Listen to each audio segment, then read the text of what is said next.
Hello, and welcome to Possibilities, the show where we give people living with a variety of different abilities and their loved ones a space to share their lives with the world.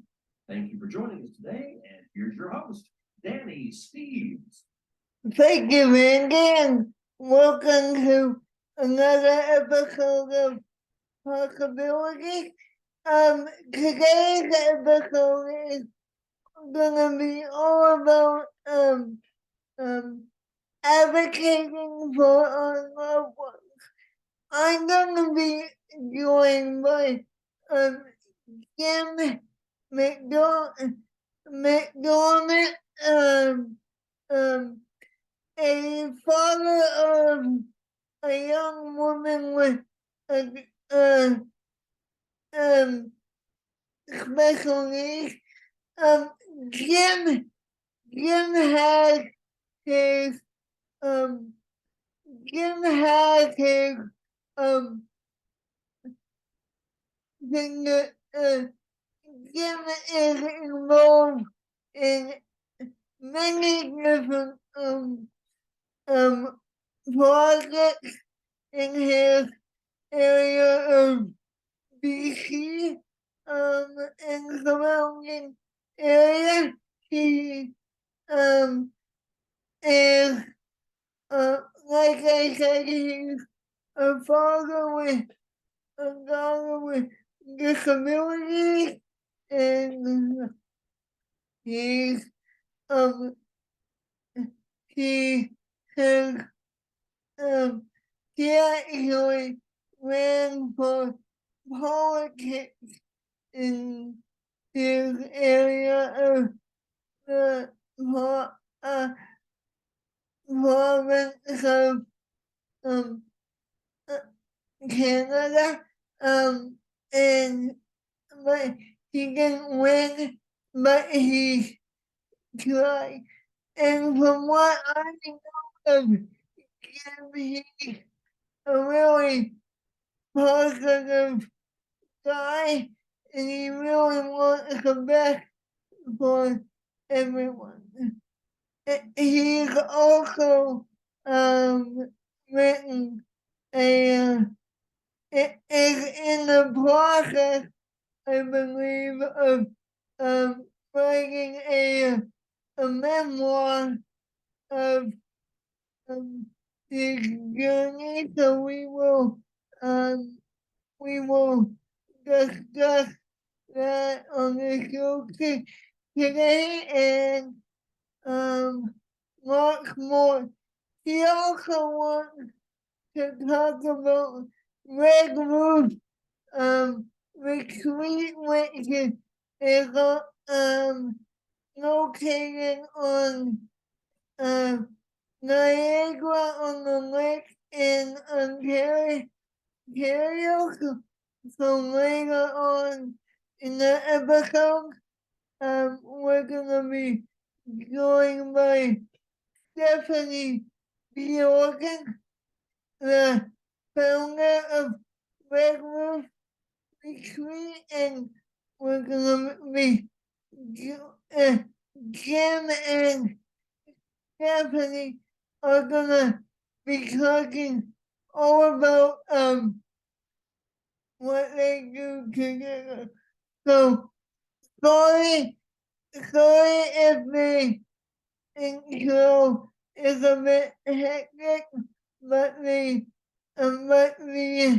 um um but I'll get more information when Jim joins me in a little bit, and then I'll introduce him formally. Um, uh, okay. Uh, like I said, we have a lot to cover in today's episode. Just a um uh, a, a bit of a housekeeping item before we begin. Sometimes my microphone cuts out a bit, so my apologies in advance if it acts a bit, but hopefully we will be okay. So I will take a bit of a break and be back with Jim McDermott. Be right, be right back, everyone.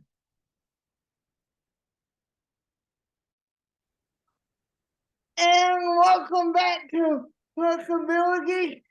Joining me now is Jim McDermott, uh, a disability advocate and inventor of the Caregivers project from DC. Welcome to Possibilities, Jim. Thanks, Danny. Thanks for having me on your show. Uh, yeah, I want, it's a pleasure to have you here. First of all, I want to give you the opportunity to tell the audience more about you and what what what what are the works that you're doing, and then we'll go from there. Sure, terrific. Thanks. Yeah, I'm, as Danny said, longtime advocate for people with disabilities. I've been doing various advocacy projects around the world of inclusion for adults with developmental disabilities. That led to the formation of the Glorious Golfers, which has attained some notoriety in a YouTube video, short documentary, as well as a couple of wonderful news stories. Um, my latest project is called the Care Changer Project. I've developed a void detection and alert platform, and which also an incontinence management system for people with who are number one, confined to a wheelchair, number two, are incontinent, and number three, are unable to articulate their needs in the areas where they need personal care. It's a temperature humidity sensor embedded in the wheelchair seat that with a sophisticated web application that tells my daughter's caregivers through the Internet of Things when she's had a void event and when she needs personal care. Okay, so that is awesome. Um, what I think I know that question, but I'll ask it anyway. What what made you decide to invent the product in the first place? Well, my daughter Mariel had suffered a urinary infection, and at the same time, we'd been treating numerous skin breakdowns due to prolonged exposure and moisture-related problems, skin problems. So, being a former engineer and maintenance technician in power plants, I worked for Department of National Defense for a number of years, and I also worked for a dozen years as a maintenance tech and engineer with Royal Roads University. And so applying the sensor idea to a wheelchair seat, there's a distinct spike in temperature and humidity when a person does have a void event. They can be picked up through a layer of the seat cover and a brief, of course, disposable brief, as well as a pair of pants. So that's the concept. And the University of Victoria built the first commercial prototype. The biomedical engineering design team from the University of Victoria won a national award with my invention. So it was off to a great start. it's been through a couple of developers, and it's currently in transition to a third. COVID had a big effect on the first two developers. Unfortunately, weren't able to complete the task, but it's already been tested, field tested for the last 6 months, and we're now putting the pedal to the gas and moving towards commercial production and widespread distribution. That that is awesome. Congratulations. What has been the response like when you have tested the product?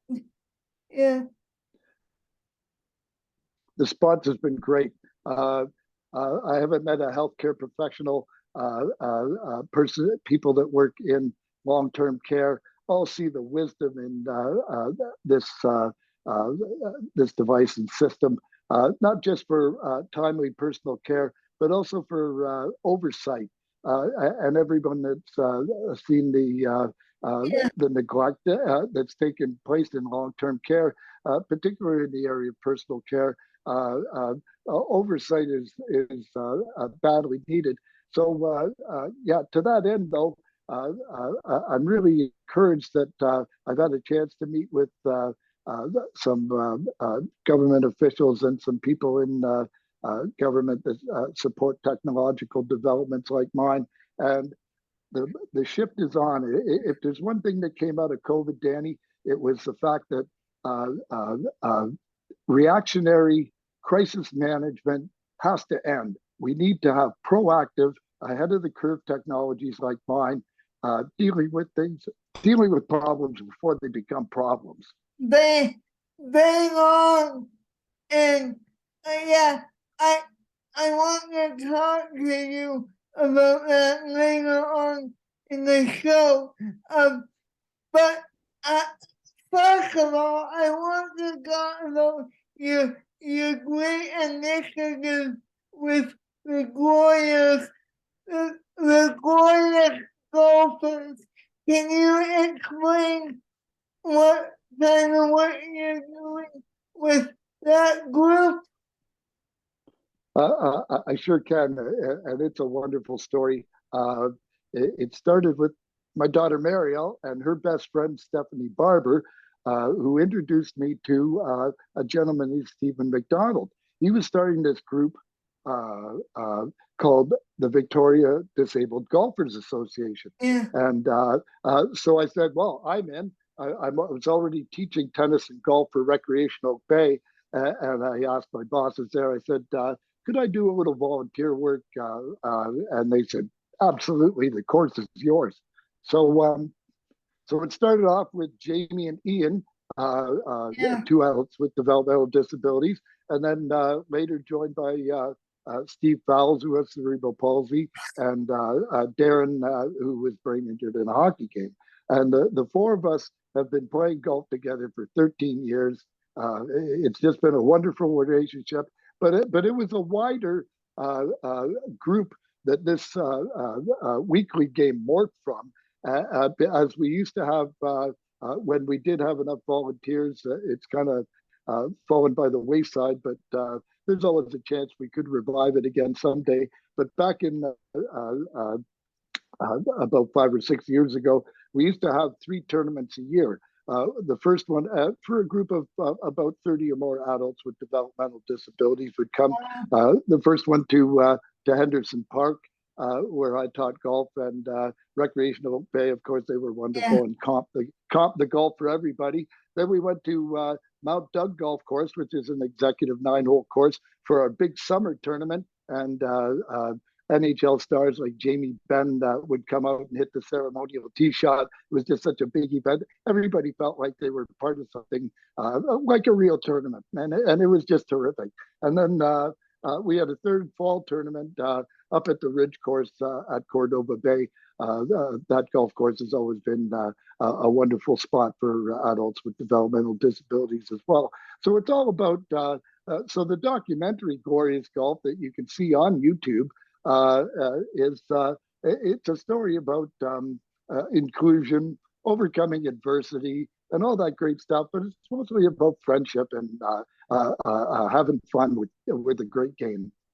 Um, yeah, I, I totally agree with you.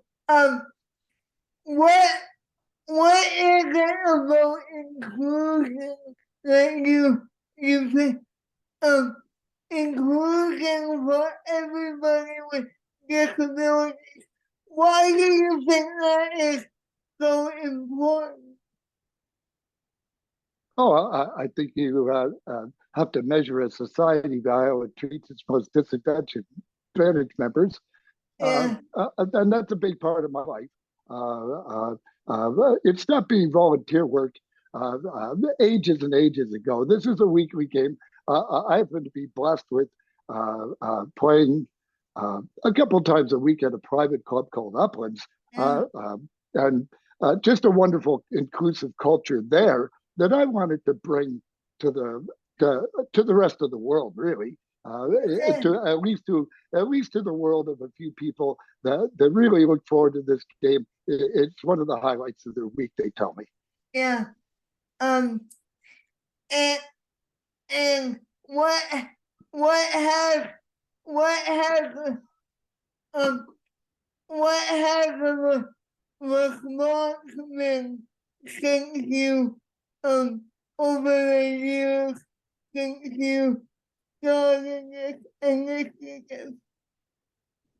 Oh, it's been terrific. In fact, I think when Adam Swasky did a story on Darren, the hockey player in the group, uh, uh, it made the CTV national news, and he wrote me an email saying it really is inspiring more people to volunteer, and that was the whole purpose of Yeah. doing those stories, is to see if people say, watch that great show and say, gee, I'd like to do that myself. Oh, yeah, yeah, that is awesome. Um, I, I, I, I really applaud you with for what you're doing. Can I know you want to talk about Red Roof, retreat event, and we will later on when Steffanie Bjorgan joins us, but just in a nutshell, what is Red Roof Retreat for those that don't know? Well, it's a wonderful respite and community inclusion program in Niagara on the Lake, Ontario. Uh, my daughter Mariel goes to a community inclusion day program here called Wellspring Support. Uh, uh, uh, these are wonderful, wonderful groups that have been set up to, again, not just inclusion, but to provide much needed respite for families who have family members with profound disabilities. Uh, uh, Steffanie started it off fundraising and to buy a farm. They have a farm. They have horseback riding.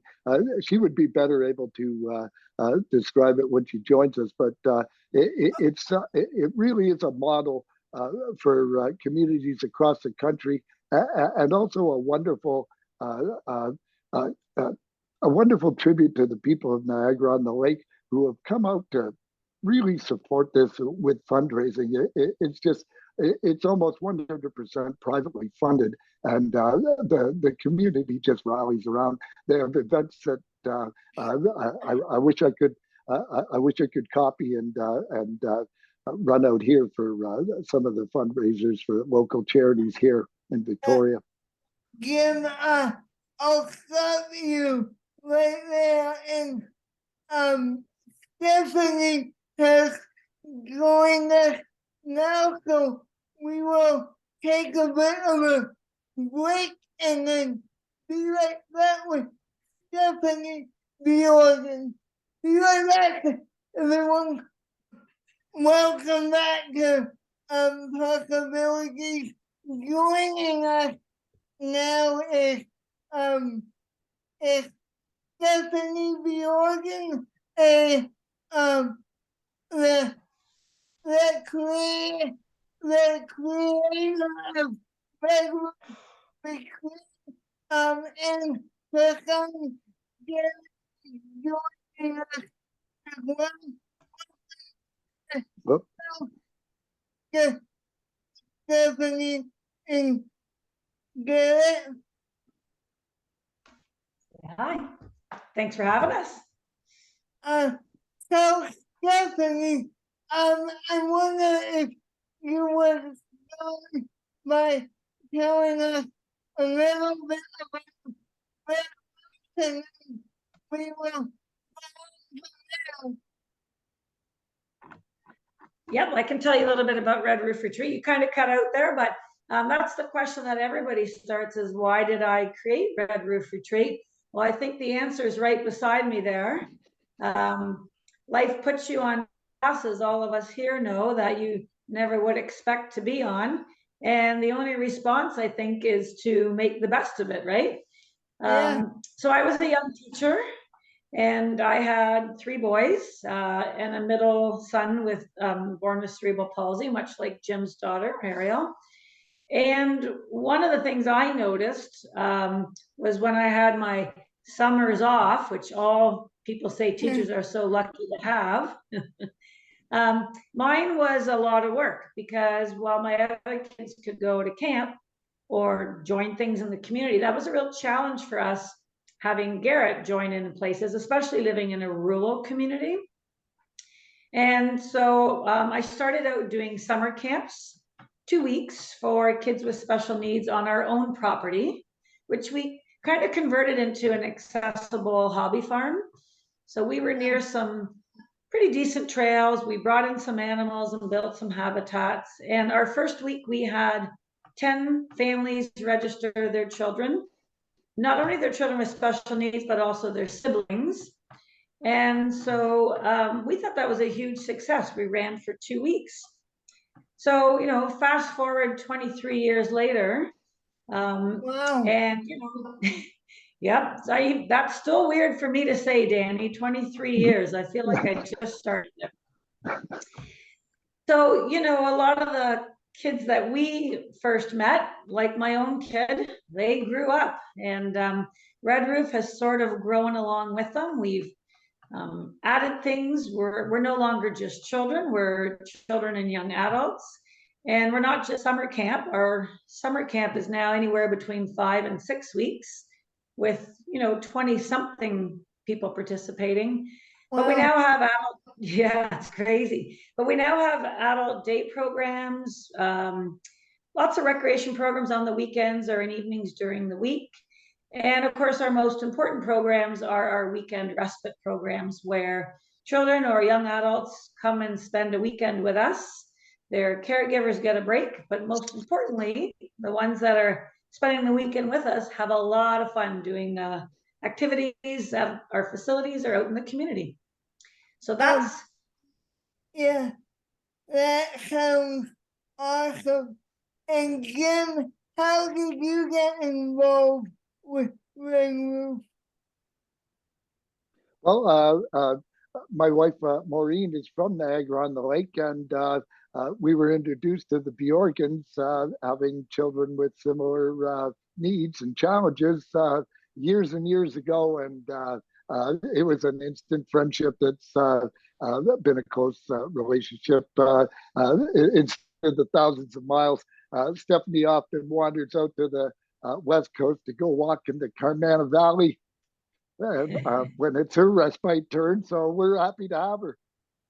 And we come back to Niagara-on-the-Lake once in a while and hit a winery or two. Yep. That is awesome. And Steffanie, what is the most important benefit you see from the services that you offer? the benefit of Red Roof Retreat, sorry? Yeah. Yeah. You know, I think, well, that's a hard question. I can't narrow it down to one, but I'll say two. I think the biggest benefit is when you're a parent starting this journey, it's really hard to find appropriate care where you can not only feel trust in the service, but actually go home and kind of relax into it and enjoy the respite, like not having to worry. So, you know, and it's not like you can hire, the example I always give is, it's not like you can hire the young girl down the street to come in and help you with babysitting. It's a little more involved in that. So I think the biggest benefit is the trust and the sense of you can actually enjoy your time off and not worry. I think the secondary benefit is, as a parent, not only do you get to practice some self-care if you're using your respite properly, but you get a chance to connect with your other children, doing activities that aren't accessible to a sibling that has special needs. And you know, that's so that's, I think, was the two major benefits. Yeah, absolutely. And what is the biggest reward for you, knowing that you provide this vital service to your community? The reward to me personally? Yeah. I think, you know, when you start this journey, as I did almost 30 years ago, you lose your sense of identity that you had and you have to start over. And I think everybody needs purpose and meaning in their life. And for me, you know, I've watched families over the years struggle to navigate everything. Whereas I think I was really lucky. I was in a community with, you know, great family and friends to support the concept of Red Roof Retreat. So I was able to bring a lot of meaning and purpose into this path that my life went on. So, you know, I didn't have to spend a lot of time in pity or, you know, I was able to move in a very positive way forward. So yeah, I think for me personally, it's meaning and purpose. And Agreed. yeah, and Jim, what do you think the biggest benefit of what Steffanie is doing is? Absolutely. It's the respite. That snippet of time to step back and recharge. Some days it's a tough grind, and to be able to step away and trust that there are people qualified to do the job allows you to pay attention to other siblings for sure, and know that the important one is receiving the quality care. That's huge. Yeah. And yeah. And Steffanie, what has been, what program has been your biggest, what has been the most popular thing about Red Roof Retreat in those 20 years or so of doing it? The most positive reward from the early years?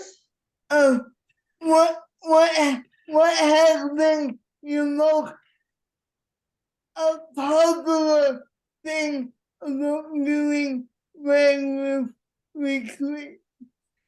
I think the constant reminder that there's more good in the world than bad.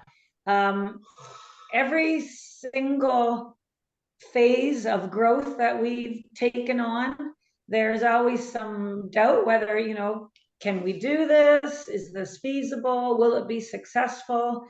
And it's just some miracle that keeps happening, because everything we try, it becomes a success. Whether it's creating a new program and wondering if people will sign up, and they do, whether it's taking the financial risk to expand, because then you have to not only rely on the donors in the community, but your staff to carry out your vision and mission.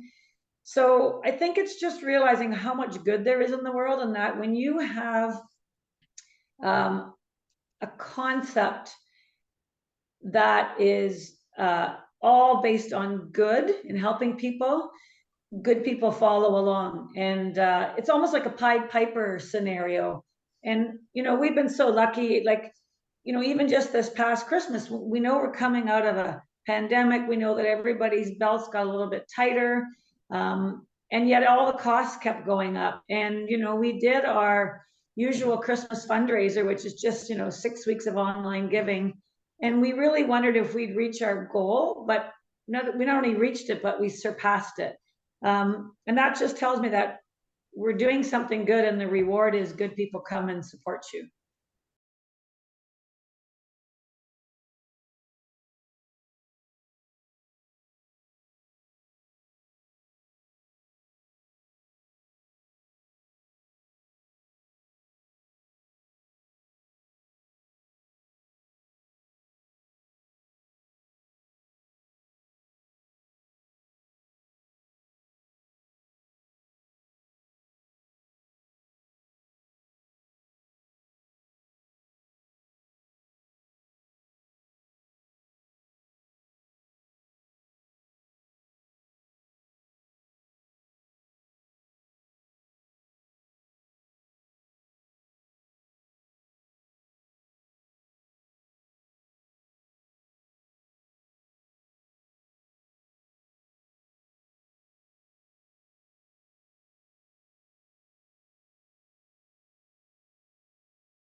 that all of us have to Yeah. face.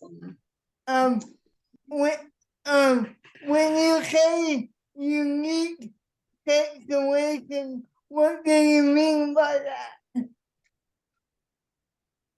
Sorry, can you repeat that? When you say unique situation, what do you mean by that? When I mean transition, When you No. when you say you're in a unique situation, what do you mean by unique situation?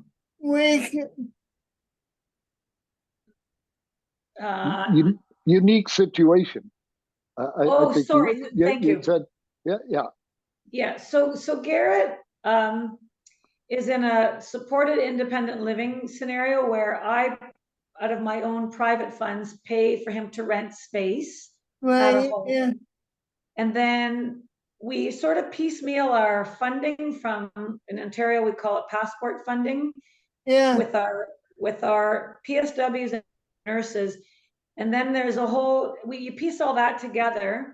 And then when you're trying to figure out 24/7 care, then there's a whole gap that's left. So as a family, we've decided to fund that ourselves, whether I work with Garrett or I hire private workers out of my own resources.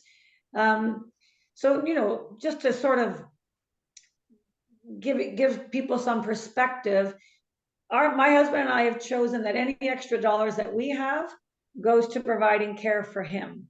You know, we're at that age where we should be saving up for retirement and making investments, but that is our investment. He's our investment, because if we don't put our money towards his care, that means we would be doing it and like 24/7, and that's just not how I want my future to be. But it's a unique situation because we had to advocate that with the province, with yeah, it's called Developmental Services Ontario. yeah, yeah, But it was sort of a unique model in that we're starting to see more of it here in the province, which is great. yeah, Sadly, it's not for everybody, because not everybody has the income to say we are willing to invest this much each year to provide care for our son. um, and um, and when you went to when you went to fight for when you went to fight for funding, what was the most frustrating part that you noticed? What was the most stressful part? Frustrating. I'm sorry, I'm having a hard time hearing it because of the crackling. Yeah. What was Most the most Frustrating part. frustrating part? Because I think in the beginning, you know, all you hear about is wait lists. So when I first started inquiring about Garrett having an alternative placement other than staying at home, it was a 12 to 18-year wait list, which just seemed, you know, insurmountable at the time. Also, the scenarios that had he gone into care that he would have got into would not have actually been suitable for him, because it wasn't looking at him as an individual. And so he would have gone into a group home where he would have been overstimulated in that kind of environment, and that constant stress on him being overstimulated would have affected his health. We wanted something that was quiet and private. So I think that was the most frustrating thing, was not only was there a wait list, but it wasn't even for an appropriate placement.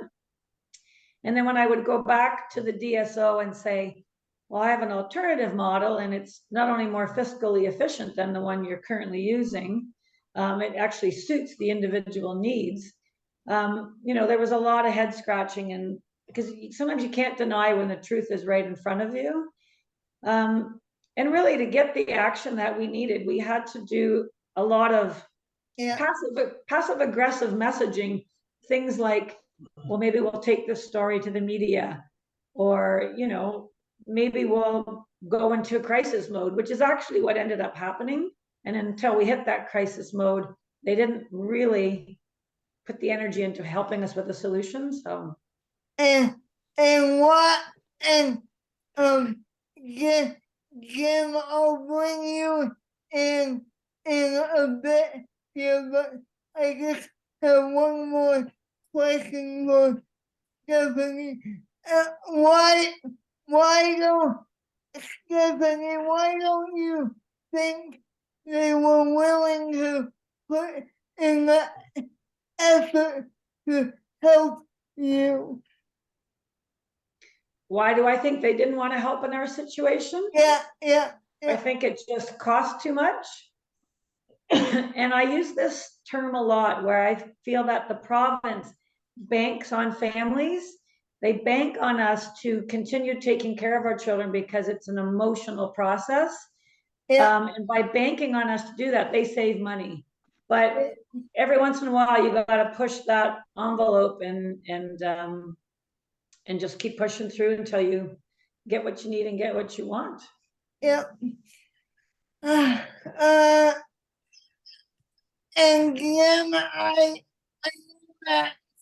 know in Ontario and you are in Alberta, but British Columbia, sorry. British Columbia, sorry. But is it the same, is it the same situation for you where you are? Well, we're in a little bit different situation in that we're mostly privately funded due to a settlement over a medical malpractice litigation, the circumstances over Mariel's birth. So she's almost entirely privately funded. Her community inclusion day program is government funded, and we're really grateful for that. I think British Columbia, I have to say, seems to lead the country in how it treats its most disadvantaged citizens, particularly people with profound developmental disabilities. They've started Community Living BC, and it's while it started off pretty underfunded and a long time in finding its way, it really is moving forward. They just announced yesterday, as a matter of fact, that they've come to an agreement with the employees that work in care facilities across the province, numbering in the thousands. They've reached a wage package for them that's certainly getting up to the level. Now, I don't know if any of your listeners remember this, but back in the last federal election, our Prime Minister promised a caregiver wage of $25 an hour. That was the last I heard of it. I haven't heard a thing since. Somebody's got.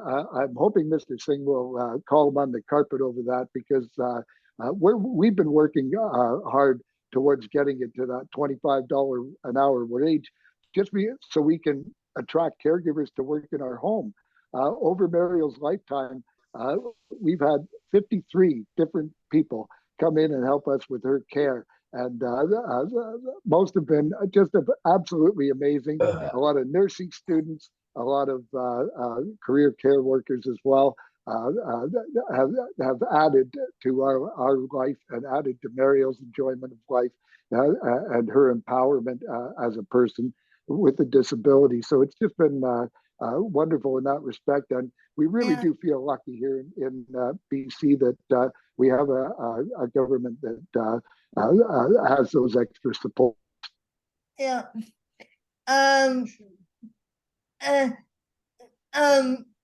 Steffanie, I'll let you go in a minute here, but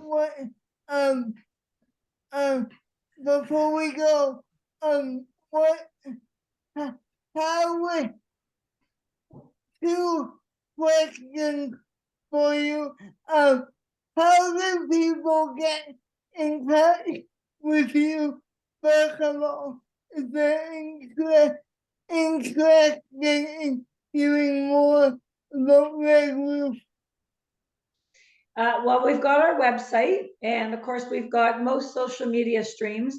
I manage the Facebook, but my younger staff do the other things like Instagram and all that kind of stuff. So yeah, we're easily reachable through the internet. And for anybody in my area here, we do lots of tours and things like that. So yeah, just the usual ways of reaching out, and there's always someone that can answer questions.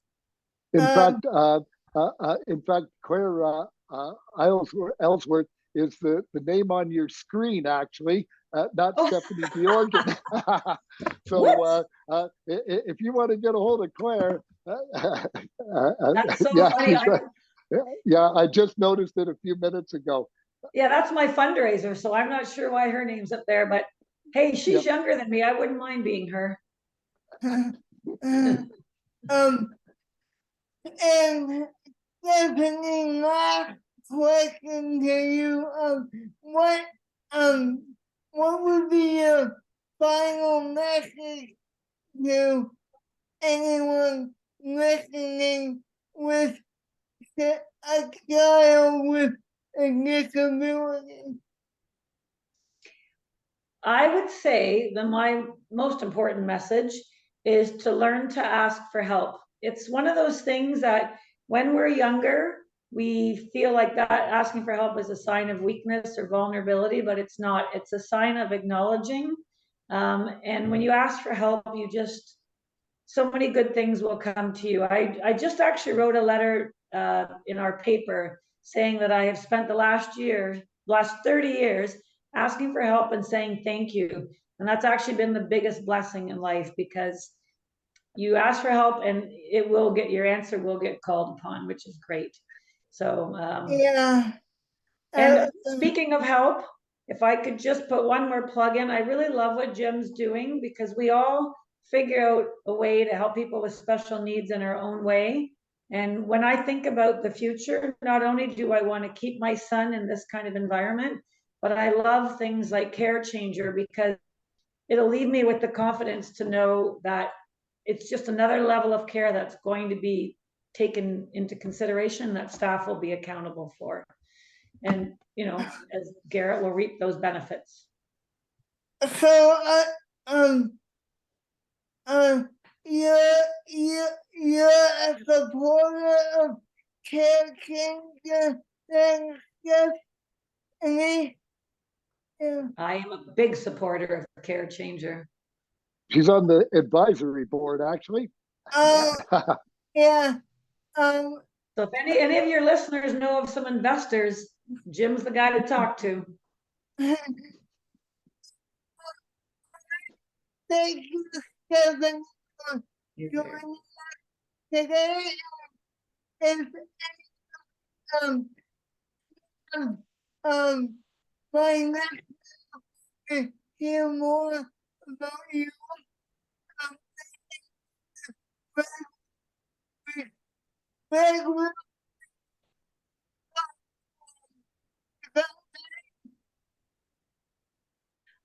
I sort of lost you there, but I think you were thanking me, and I want to thank you. And keep doing what you're doing. I think your show is great. Thank you very much. Have a great day. All right, I'll step out and I'll listen to the rest of the interview with you and Jim. Yeah. All right, thanks, Danny. Nice meeting you. See you, Jim. All right, thank you. That was great. So Jim, I want to get back to you. What has been your biggest challenge as a father of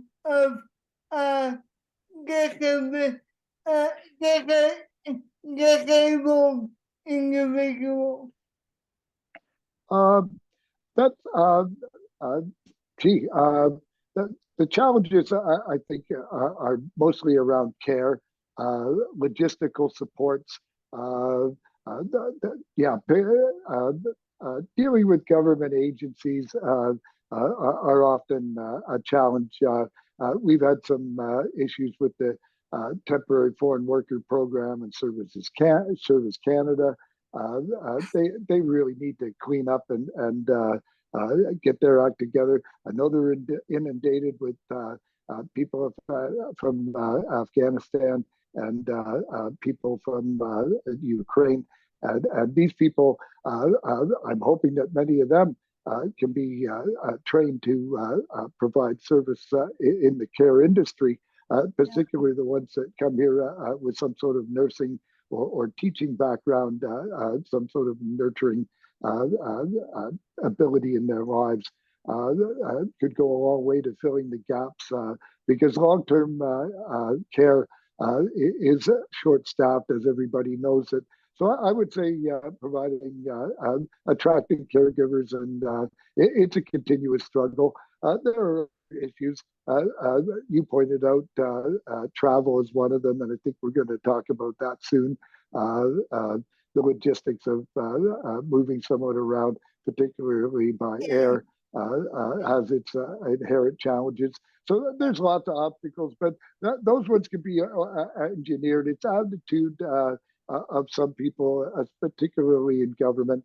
It's an attitude shift, and I'm seeing a lot of positive things happening there. So you just keep lobbying and advocating, and you let the chips fall where they might.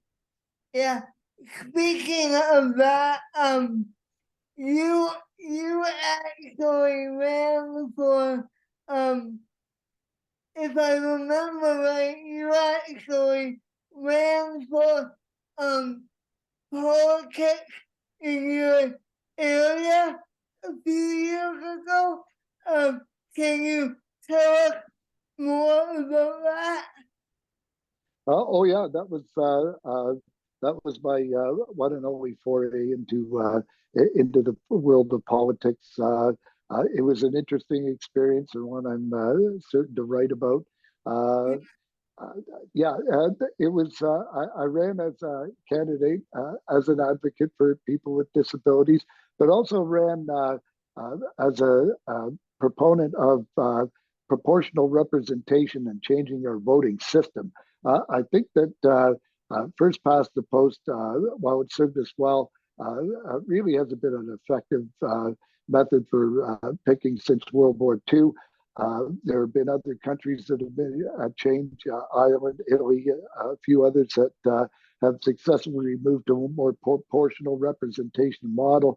There was a referendum in the 2005 provincial election on changing the voting system, and it got a lot of support.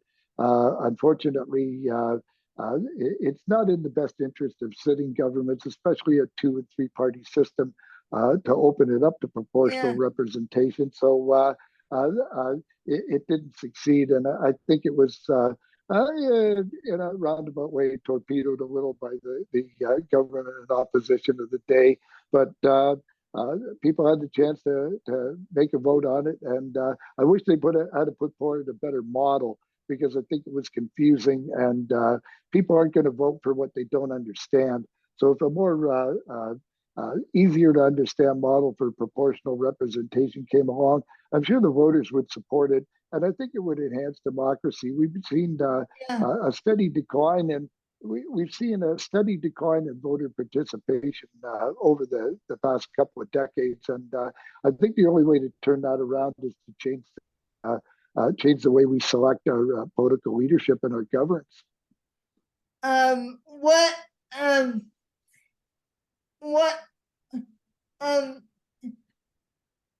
would you say the biggest challenge is?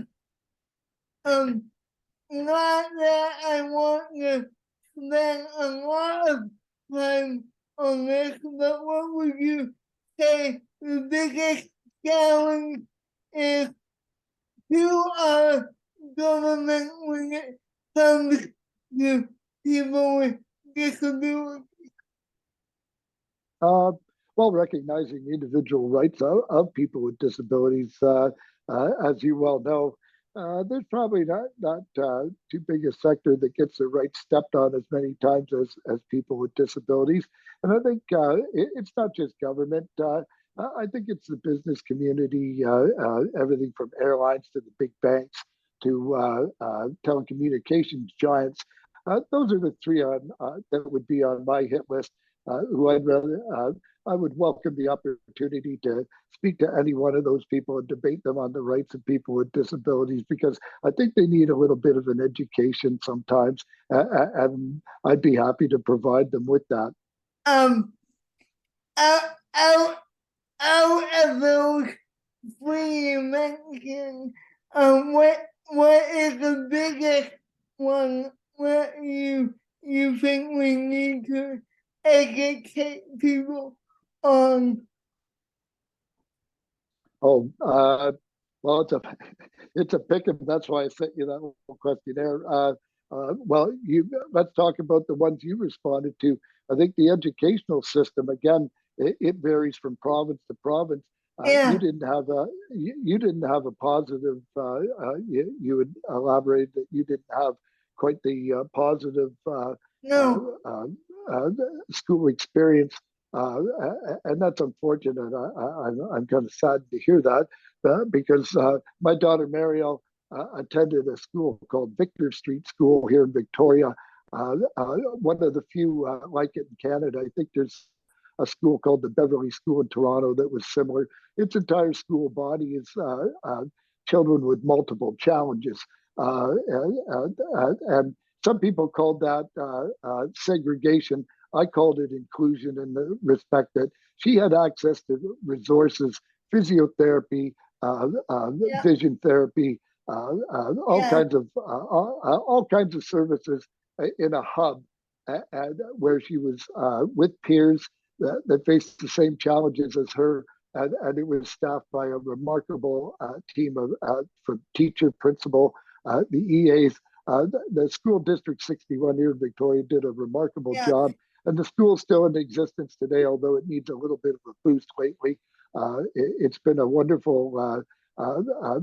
Mariel was there for 13 years. It was an absolutely wonderful, positive experience. We're planning a reunion one day soon, because a lot of the alumni from Victor School are now in Wellspring Support, her day program here in Victoria. That is great. Yeah, I think the educational system could use a major overhaul for sure when it comes to people with disabilities. As a matter of fact, I'm planning to do a show on that very topic in the future.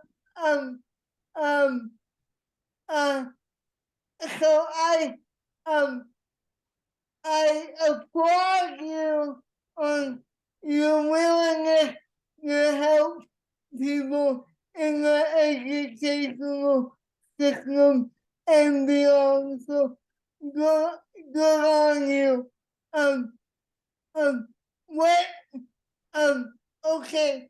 We're running a bit short on time here, but the uh, one of the last things I want to cover with you is the you're writing you're writing a book about your experience.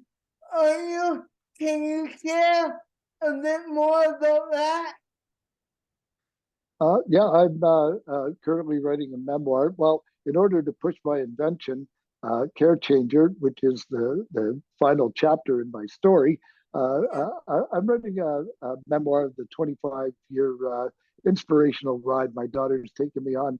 Steffanie mentioned earlier, and she's absolutely right. It takes a community. There are hundreds and hundreds of people in this story that contributed to my daughter's life, empowering her, and she's in a great place right now. I couldn't be more pleased, and I'm happy to share the adventure. There's some sad stories, but there's a lot of funny stories and a lot of inspirational stories as well. So it's going well. I'm hoping to continue working on it as we progress through Care Changer and its development as well. Hopefully, one of them is going to be done by the end of this year and ready to go. And I'm hoping it's both. I can see you're getting emotional there. Yeah, a little. Yeah, well, it's I'm passionate. I'm passionate, and I think it shows. And I don't, not to say I've been embarrassed about the fact that I'm passionate about people, helping people like yourself. And I really got to applaud you. Possibilities is great. I hope your viewership goes up and up and up. I think hopefully more people would tune in. I'm certainly going to ask the people I know to have a look at your show.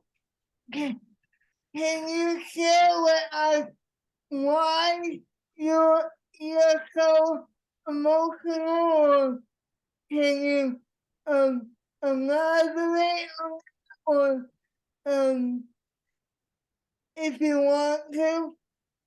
Sure, sure. It's personal. It circles back to my daughter. I love her. She's a wonderful person in my life.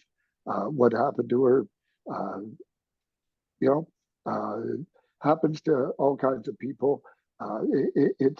It's not how you get to where you are. It's how you face the adversity that defines who you are. And I'm quite pleased with how things have turned out for her, and things have turned out for me. I've got a wonderful life, and she's a big part of it.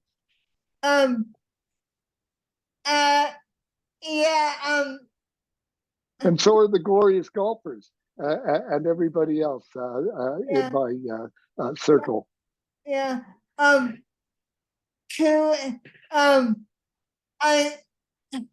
want to ask you a few more questions, and then we'll let you go. What you mentioned that you think there's a real big issue with long-term care homes in the country. Can you share?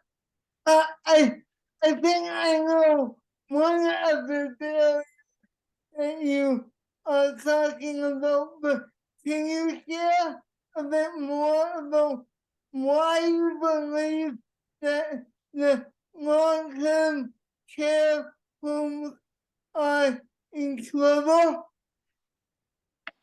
I think it got pointed out during COVID. There are some systemic problems in long-term care. Staffing's an issue. Quality and level of care. I read an article once written during COVID where the writer had said corporate-owned long-term care, nothing more than feedlots for the elderly with little or no community oversight. Now, that was absolutely brutal, calling them feedlots for the elderly. I know that a lot of long-term care corporate-owned facilities that are run by quality people doing the best they can under some terrible circumstances, especially with COVID and staffing. And this is why devices like Care Changer and my system is only going to enhance their ability to provide better quality care and provide necessary oversight for families and administrators. But they were right. This writer that said that he was on the money when it comes to little or no community oversight. There's organizations like CARF. I'm sure you've heard of CARF. And some of your listeners. They're an international accreditation body. If you're looking to get funding from government or anywhere, society or anywhere else, you have to get CARF's stamp of approval. Now, they're as great an organization as CARF is. They have their limitations in that they come by every 2 or 3 years and do a full and do a full analysis of how people are being cared for. Again, I can't say enough great things about them, but everybody can put on lipstick and look good for a day, clean up the place, and have it pass a CARF inspection, especially in the areas of oversight and all that reporting that needs to be done. There's lots of it, and Wellspring support passes with golden colors every time from that perspective. But yeah, there really is. So the oversight would be the big thing for me, and like I say, care changer has that built in. Yeah. But with all due respect, Jim, I don't think care changer will change everything. Absolutely. No, you're absolutely right. That's just one small piece. Personal care is just one small piece. It's bathing, it's medications, it's feeding. All those things have come up in, here in the province of British Columbia. The seniors report listed all the areas of abuse and neglect. Unfortunately, abuse is the realm of law enforcement, but when it comes to neglect, it's not just personal care and changing a disposable brief on time. It's about medications and food and all the aspects of care. Yeah. Okay.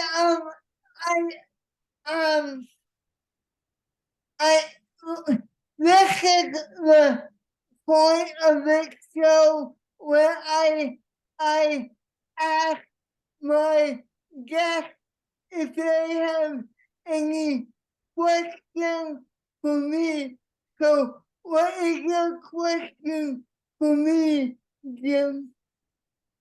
Well, I'm hoping that you'll do a show about it one day, and I think you have the other question you answered in my questionnaire to you, where I asked you what are the biggest challenges. You said and disappointments along your journey, and you mentioned education being one, and you mentioned transportation being the other.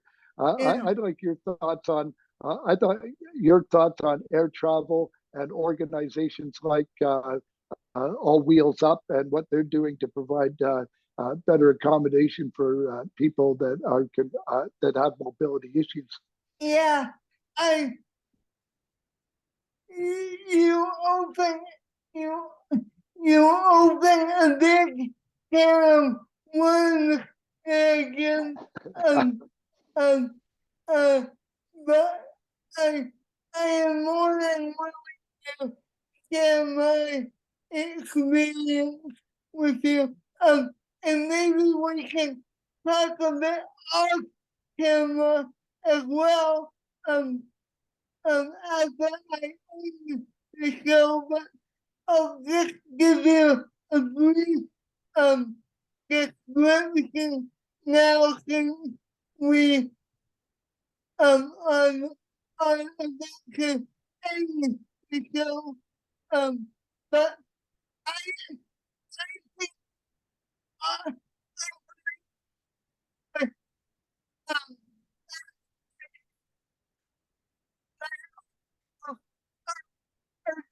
Losing your sound there, Danny. Sorry.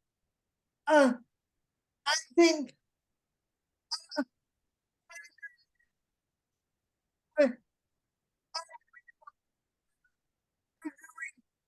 great job, but I think that they are a bit too slow with adapting wheelchairs to sit on airplanes. That should have happened a number of years ago, and not just now, but a number of years ago, because because you can you can have you can have a wheelchair on a bus.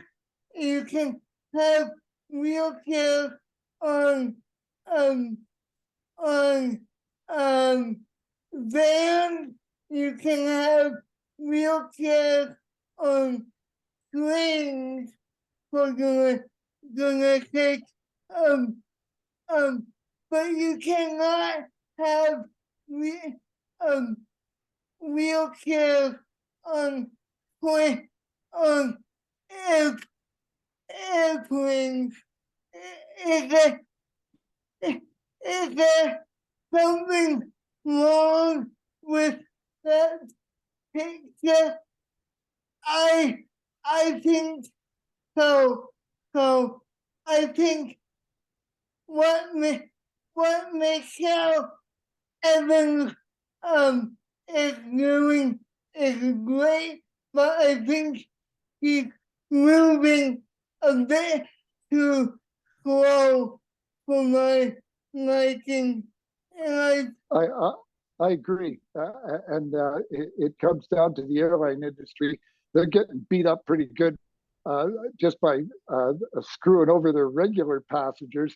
Uh, uh, uh, uh, the general population is getting to know what people with disabilities have known about the airline industry for years. That if you're expecting any kind of reasonable service or intelligent uh, uh, adaptations for people with disabilities, yeah, you've got some work ahead of you. Uh, uh, but the U.S. Secretary of Transportation, Pete Buttigieg, said the exact words you just said, Danny, that you can get a wheelchair on a bus, you can get a wheelchair on a plane. Why can't you get a wheelchair on an aircraft? And I can tell you quite simply, the airlines hate having to give up a potential empty space uh, uh, because there might not be a wheelchair with a tie down to take that first space on an aircraft when they do it. But they've got to get a little bit more motivated because these days of having wheelchairs destroyed in the cargo hold is just obscene. Yeah, when I flew Mariel to Las Vegas back in 2018, I took her there on a dream 3-week holiday.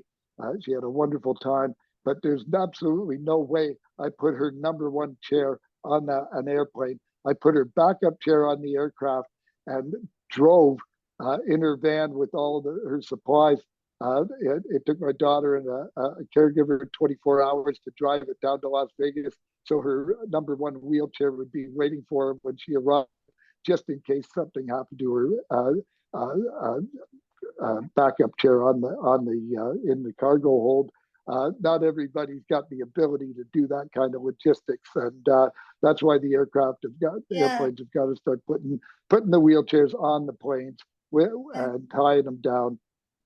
I will open this can of worms again off camera if you have time, but before we go, I want to ask you about your Halloween costume initiative.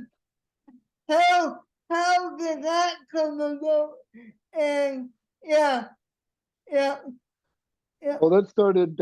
I think that started the first year she was at Victor Street School as a 5-year-old. I think we put her in a cat in the hat get up, and it was pretty good. And they had a Halloween parade, and all the other kids were dressed up as well. Yeah. And then, of course, we started doing rather than the store-bought costumes, we started making our own. We've some of the earlier ones were clever wordplay. we glued Smarties on and Yeah. Smartie boxes on a pair of pants, and instantly she was a Smartie pants. Yeah. Then we did pumpkin pie, put a T-shirt on her with the pie symbol. That was the year the BMed team, a bunch of engineering students, were building Carechanger. That was kind of a tribute to them, the pumpkin pie T-shirt. And then, yeah, the more elaborate ones have been the Queen, where we turned her wheelchair into a throne, put a stuffed corgi on her lap, and she was the Queen for a day. Biker Chick, where we turned her wheelchair into a motorcycle with the freewheel device that many wheelchairs use to get over tougher terrain, to lift the caster wheels. She has one of those on her backup chair, so we facilitated that into a motorcycle. And then hot air balloon, that was a great one too. My daughter Darcy's, Mariel's sister, dreams most of these up, and then we decide how we're going to put them together. But she's been an aircraft carrier. We're still working on the UFO. That's coming down the pipeline. That's going to take a little bit more build. Yeah, that is awesome. Initiative. Um, okay, one of my last questions is where, where, where would you, where do you envision Mariel in 5 years? Oh, hopefully, like yourself, having the ability to travel a little bit more would be wonderful. So I'm hoping to facilitate that. If Carechanger is a success, I may be able to have some money to accommodate that. But in the meantime, yeah, just her day program is such a wonderful place. They go to the museum, they go to Shawsh and Discovery. They're always out into the community having fun. COVID put a damper on that. Of course, she gets to go, getting to go swimming on a regular basis at a recreational facility. When you spend, as you well know, when you spend most of your day in a wheelchair, being able to float in a swimming pool is just it's just a wonderful feeling. I don't know if you've had that chance to experience it or not, but she seems to really enjoy that. And yeah, just anything and everything that I can do and we can do as a community to empower her and people just like her. That's I see her being a part of that. Thanks to her dad dragging her into all these projects over the years. And where do you see Carechanger in 5 years? Well, I hope it's a widely used void detection and alert platform, incontinence management system in all the applications, whether it's long-term care, hospitals, group homes, private family homes, and community inclusion day programs. It's got a place. There's ways to expand its application, I'm sure, and that's for brighter minds than mine to figure out down the road. Well, I want to applaud you for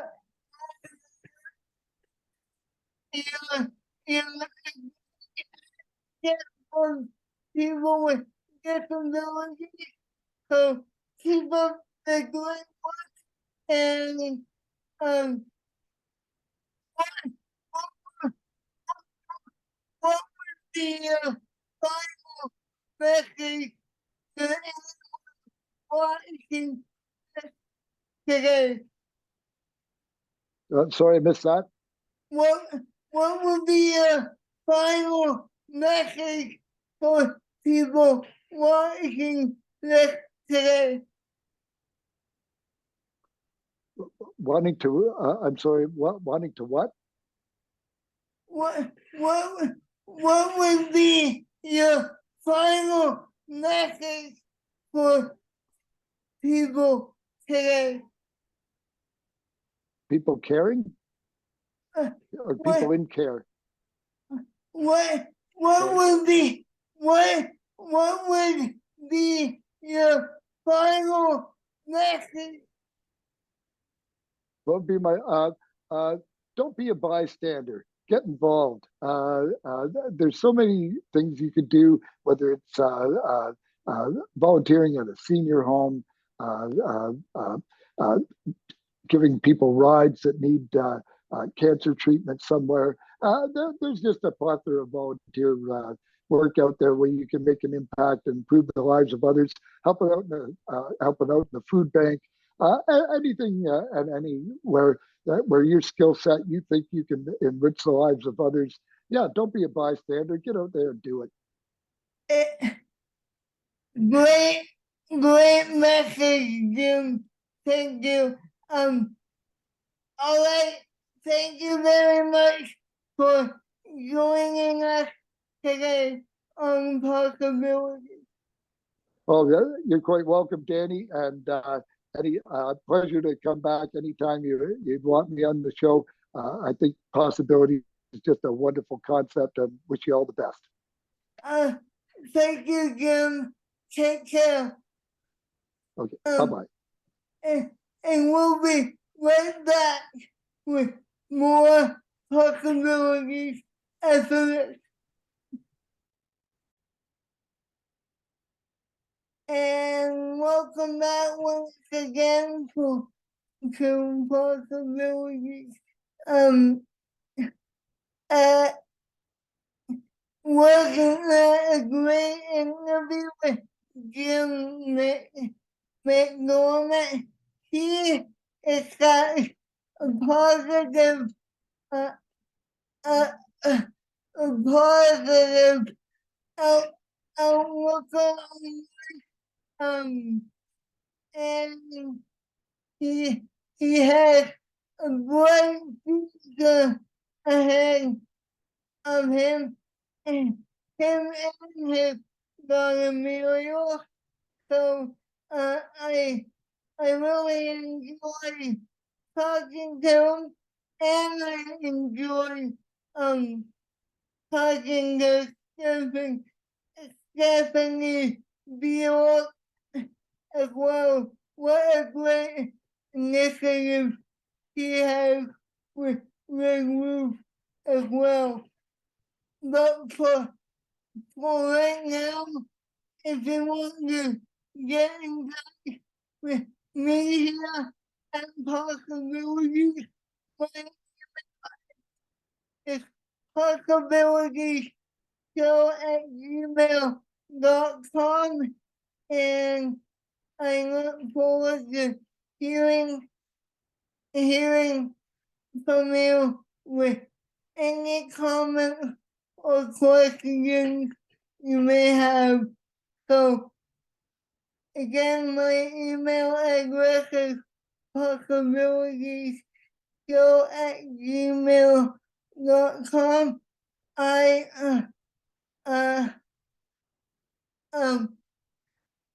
I really look forward to hearing from you. And if you know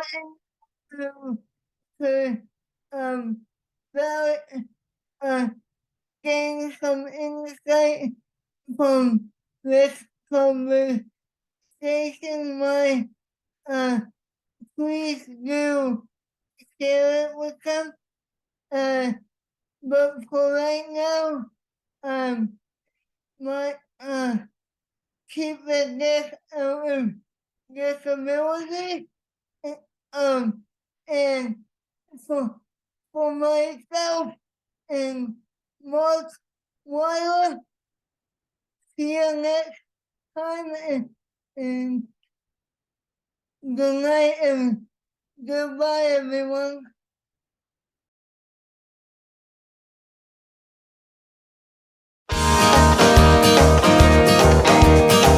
I'm boring classes the other day. I don't know where to turn. This piece of junk